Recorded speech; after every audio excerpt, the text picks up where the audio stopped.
Hey y'all, welcome back to the channel.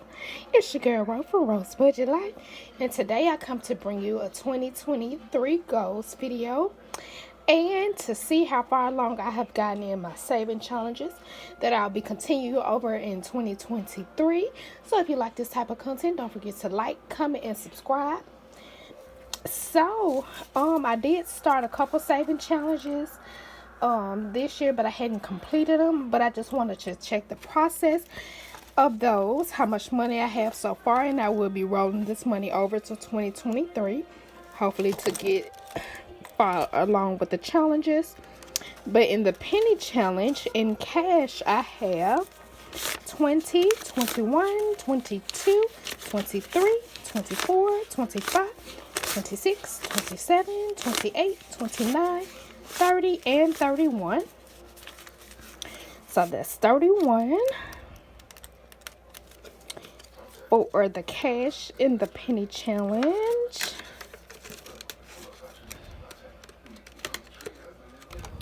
So we're going to do 31 in my calculator over here.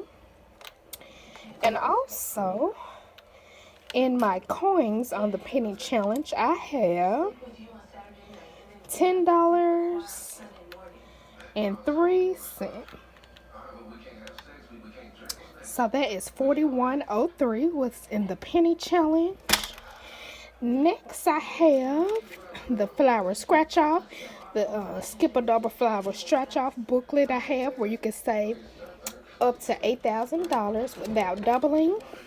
In this challenge so far, look like I have $40, 20, 40.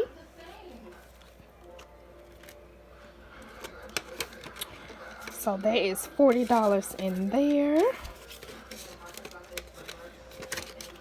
I'm just going to add that in my calculator here. That's it for this one.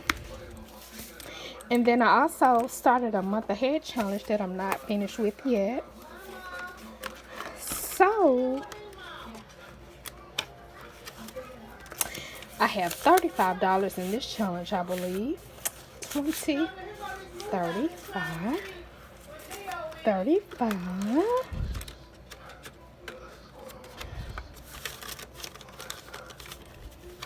So that is 35. I'm going to add 35 in just a minute in my calculator here.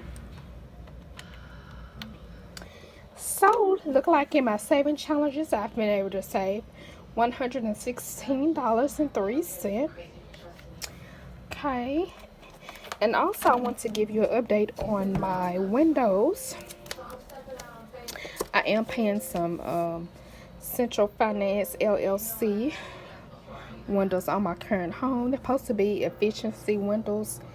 And as you can see, look like my starting balance, let's see, it's $8,764. And I do have until April 29th of 2031 to have this paid off. And my payoff amount now is $5,559.89. So I'm gonna subtract this to see how much I've paid